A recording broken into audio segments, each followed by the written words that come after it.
ahangaha ku gicumbi cy'intwari si bwo bwa mbere uhageze? Ni ubwa mbere ngeze hano hantu. Hano hantu ni Inyange. Inyange ni umurenge?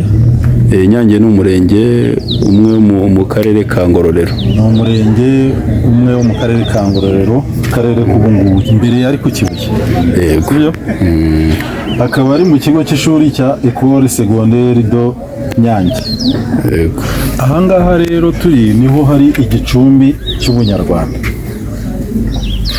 Ubu hano mu Rwanda ahantu ku gicumbi cy'Ubunyarwanda kurya bigisha abantu Ubunyarwanda, kuba umunyarwanda nyawe, igicumbi ni ahangaha. Bivuze ngo aha niho ku isoko ry'ijyanda umunyarwanda. Ni umunyarwanda. Maze uti ni ukubera icyanga hari igicumbi cy'Umunyarwanda. Wakibajije komerezaho. Aha rero impamvu ari igicumbi cy'Umunyarwanda, ahangaha mu gihe cyashize, mu myaka yashize, muri za guhera 94 FPR imaze kubohoza igihugu, abari exfare n'interahamwe bicaga abantu mu gihe cya jenoside 94 baje guhunga batsinzwe nyine iyo ntambara, bahunga igihugu ariko kandi basiga bakoze n'amarorerwa hano ya jenoside hano mu Rwanda. Bamaze kugenda rero benshi bahungiye muri Kongo, ariyo Kongo uyu munsi, icyo gihe yari Zaire. Ariko binavugwa ko nta guciye mu ijambo ko muri aka gace ka Kibuye na Gikongoro na Cyangugu ngo habanje kuba zone turquoise. Nibyo yari zone turquoise, ariko ibyo ntibyabujije abakora amahano kuyakora. Bamaze kuyakora rero, banatsinzwe iyo ntambara y'94 bahungiye muri Kongo uyu munsi, icyo gihe yari Zaire. Hanyuma bamaze kugerayo, nyuma yaho bakajya bagerageza kuza mu buryo bw'ubucengezi, bakagabwa ibitero by'abacengezi, abo bavuye mu mashyamba ya Kongo n'abandi bagiye basigara bihishe hirya no hino mu gihugu mu mashyamba, bakagaba ibitero by'abacengezi bagamije gutsemba abasigaye nuko kwangiza igihugu muri rusange. Ni icyo gihe rero nibwo muri izo ntambara z'abacengezi ku itariki 18 z'ukwa gatatu 1997 nibwo muri iki kigo cya Ecole Secondaire do Nyange haje kuba mu masaha ya nijoro, igihe abana b'abanyeshuri bari muri etide, ubwo urumva ni mu masaha yenda twavuga hagati ya saa 12 kugera mu masaha ya saa 2 cyangwa saa 3 z'ijoro, haza kwinjiramo abacengezi. Abacengezi rero nta kindi bakoze, basabye abana kwitandukanya. Urumva haracyarimo tujuru ya ngengabitekerezo ya jenoside. Basaba abana kwitandukanya, baravuga bati abatutsi bajye hariya, abahutu bajye hariya. Ariko kubera abana bari bamaze kumva neza icyo kuba umunyarwanda ari icyo ivanguramoko ryakoze, ko cyari igihe abana abanyarwanda bavuye mu gihe cya jenoside, abana bazi icyo ibyo ngibyo byasize bikoze, byatumye hapfa abantu benshi.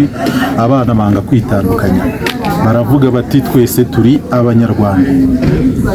Urumva, tekereza kuba uri imbere y'igitero cy'abacengezi. Abacengezi bari abagome icyo gihe, bicaga nabi. Ese izo mbaraga bazikuye aba bana kugira ngo babashe guhamiriza ababica ko ari abanyarwanda, bange kwitandukanya? Izo mbaraga ubona ziva hehe?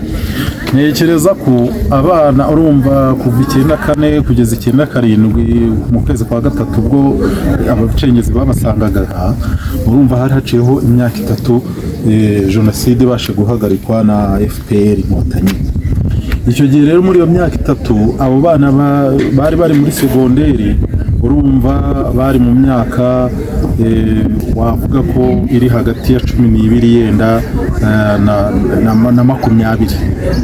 Abo bana bamwe muri bo bari barabonyeho ibyabaye mu gihe cya jenoside, bamwe barayirokotse, abandi nabo barabashije kuba barabonye muri rusange amahano yabaye muri icyo gihe cy'94. Bityo rero bakibona abantu baje kandi baramaze kumva neza ko iyi FPR inkotanyi yarokoye abantu, yarwanyije icyo kintu cyo kwica abantu muri 94, igakuraho icyo kintu cya jenoside, ikirukana bariya interahamwe n'abo ba exfare. Abana bari baramaze kumenya neza icyo FPR icyo ari cyo. bivuze ngo FPR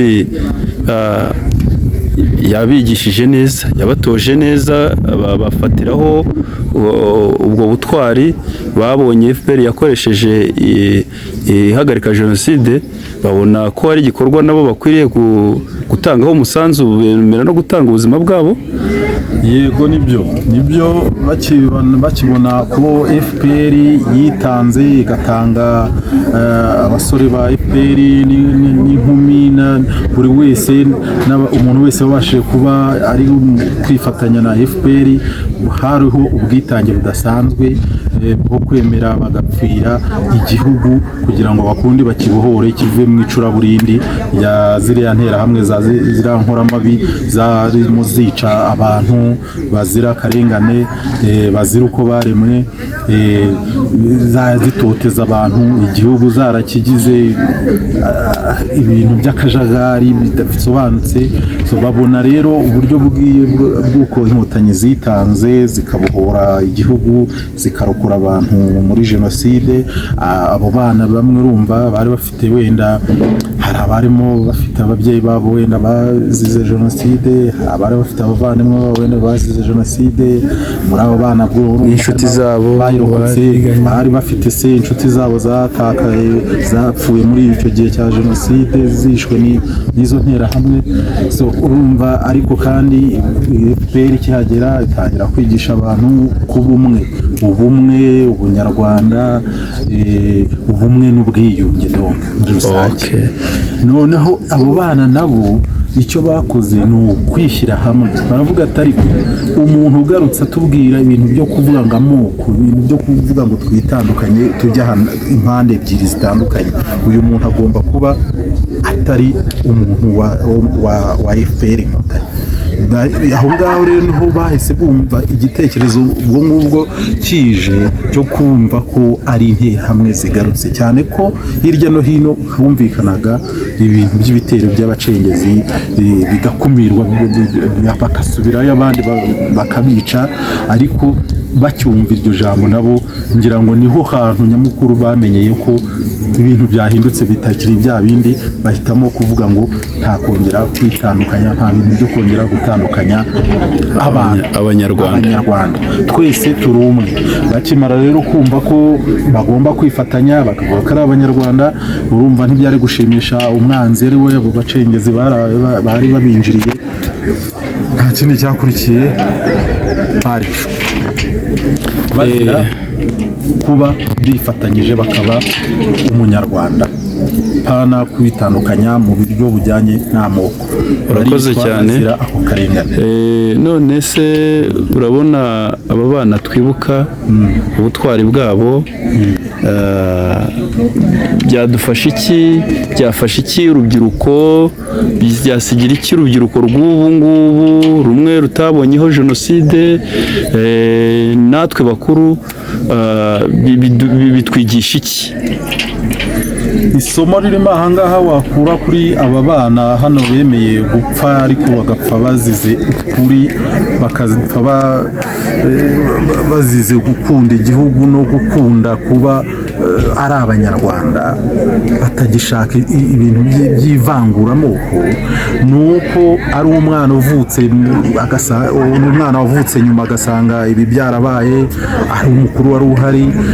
Isomo ririmo ni rimwe, ni ugukunda igihugu, ni ukuba umunyarwanda nyawe, ni ukwitandukanya n'ikintu cyose kijyanye n'ivanguramoko, hagashakwa icyateza imbere igihugu.